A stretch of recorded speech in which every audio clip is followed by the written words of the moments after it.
Les costumes, le maquillage, est-ce que vous demandez conseil à des copines ou c'est vraiment entre garçons? Est-ce que les conseils d'une femme vous sont utiles ou pas du tout, au contraire? Au niveau maquillage, pas du tout. Pas du tout. Au niveau stylisme, pas du tout non plus. Bien, on a du mal à vous reconnaître. Là, on se retrouve 2 jours sans maquillage. Alors, j'imagine que vous êtes Tonia. Oui, effectivement, ouais, je suis Tonia. Yaz. Yaz. Voilà, alors Tonia, vous avez 27 ans. 27 ans.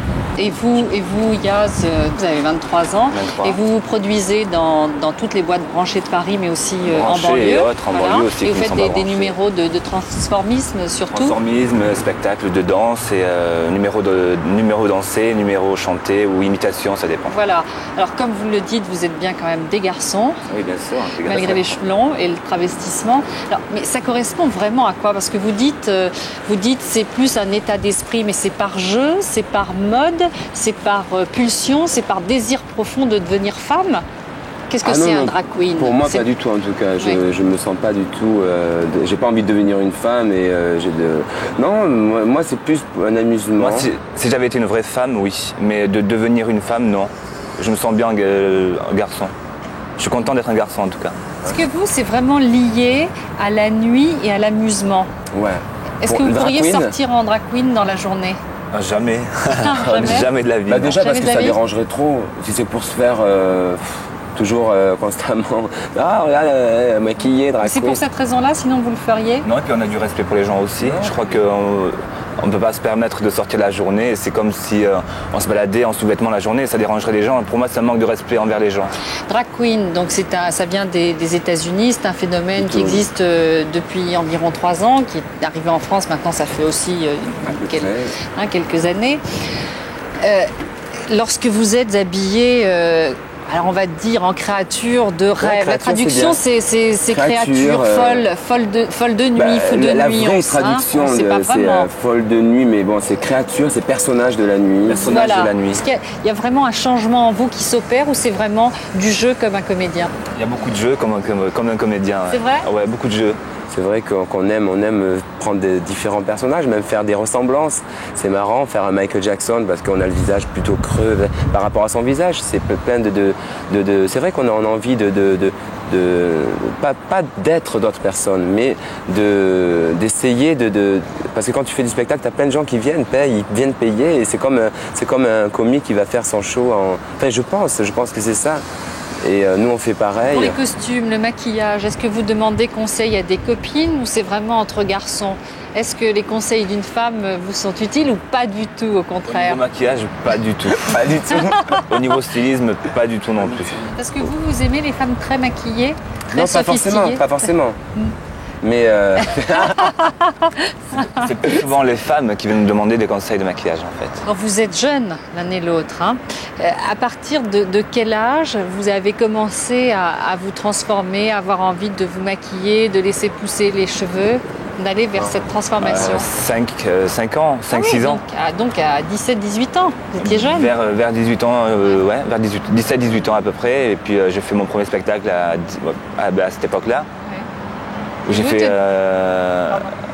Qu'est-ce qui vous fait rire? non, je rigole parce que il y a plein d'images qui passent. Alors lesquelles? C'est marrant. Non, mais c'est vrai que quand on a des coups de cœur pour des gens qui font du spectacle, parce que c'est fascinant. C'est vrai que c'est fascinant.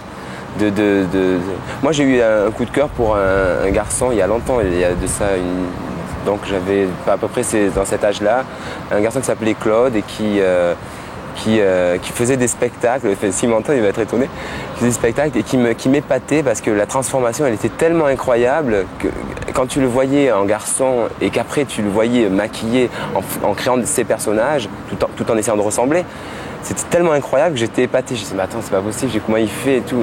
Et puis après, alors, c'est là qu'on s'aperçoit qu'il y a du maquillage, qu'il y a.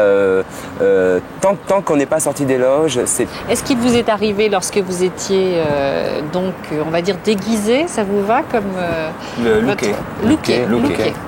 Déguisé, ça fait carnaval. Looké, ah oui, c'est branché. Parce que sinon, ça serait carnaval pour nous. Lorsque vous étiez en drag queen, d'avoir un véritable coup de cœur, de rencontrer ou que quelqu'un soit complètement tout à coup séduit par vous.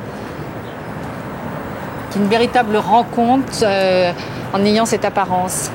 Et quelque chose qui puisse d'ailleurs ensuite s'évanouir lorsque... Lorsqu'on n'est plus, justement, oui, ça arrive, ça arrive. Ça arrive très souvent. Ça arrive même très souvent. Quel genre d'homme vous séduisez? Est-ce que ce sont plutôt des hétérosexuels, des homosexuels? Quel genre d'homme? Et qui vient d'ailleurs dans ces fêtes, drag queen? Moi, je pense qu'on séduit des hommes qui ont envie d'être séduits.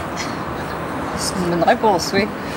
Ouais, mais qu'est-ce que je peux répondre à ça? Moi, je pense que la séduction, elle est là pour tout le monde. Et c'est vrai que s'il y a un hétérosexuel qui se sent séduit, eh bien, il se sentira séduit. Si c'est un homosexuel, ça sera plus logique parce que ce sera deux garçons. Mais bon, je veux dire, moi, j'ai envie de séduire tout le monde et j'ai pas envie de séduire que les homosexuels ou envie de séduire que les hétérosexuels ou les bisexuels.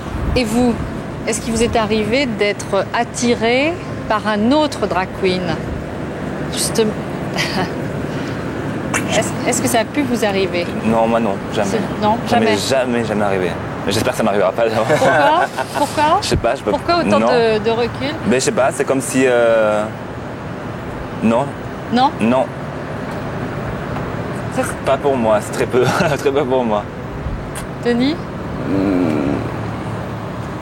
Sexuellement, non. Alors qu'est-ce que c'est, ces soirées mousse? Ces soirées mousse au Queen, oui. Enfin, ou autres, il y a beaucoup de soirées à Paris qui se font justement des soirées mousse.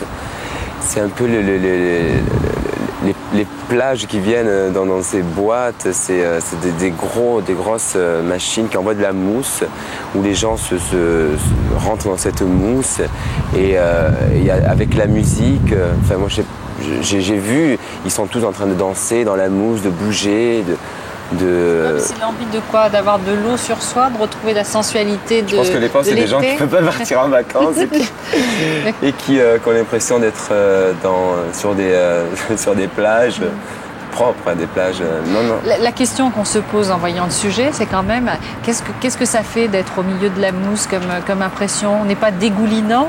Comment on ressent ça? Tout trempe. Mais c'est drôle, c'est sensuel?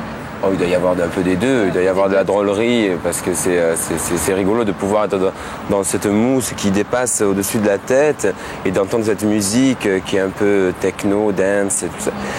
Boum, et aussi effectivement il doit être sexe aussi, certainement. Sensuel. Sensuel. Plus sensuel que sexe. Est-ce que lorsque vous êtes sous cette apparence, pour ne dire que ça, les gens viennent davantage vous parler, vous voir, ou au contraire, ils prennent de la distance? Il y a des comportements différents. Ouais.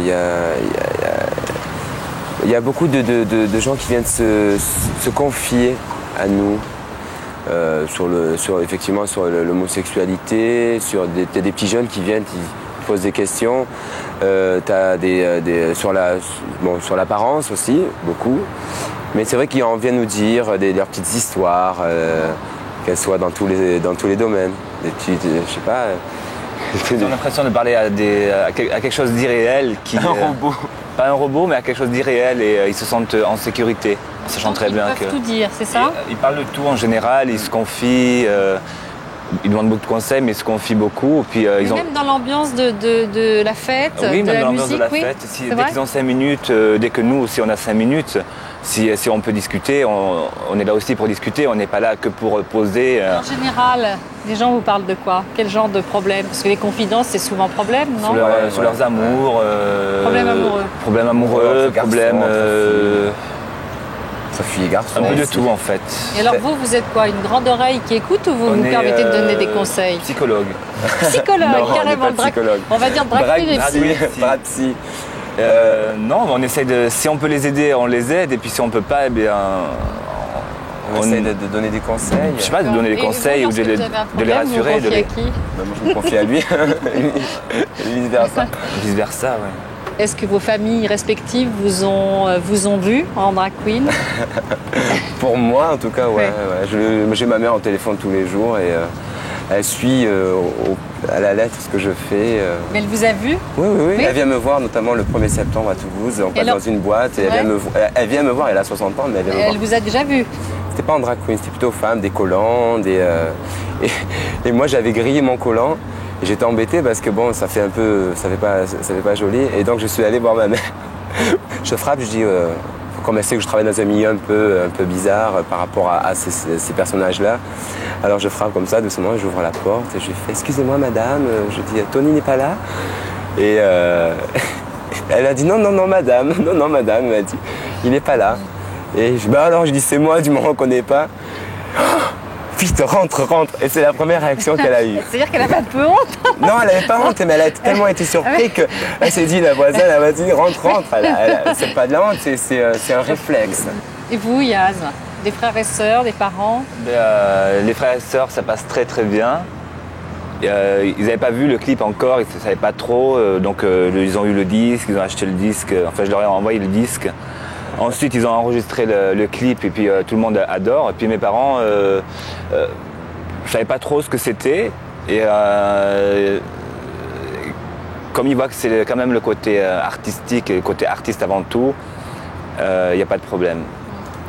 Ils voient que c'est pas le côté se déguiser par vice ou ou pour faire autre chose, c'est vraiment le côté artistique. Et comme j'ai toujours fait des choses artistiques et j'ai toujours été très... C'est pour ça qu'ils acceptent, ouais. parce que c'est lié au spectacle. C'est lié au spectacle, c'est lié au côté professionnel. Pour ne rien manquer sur ma chaîne Ina Mireille Dumas, abonnez-vous et activez la cloche.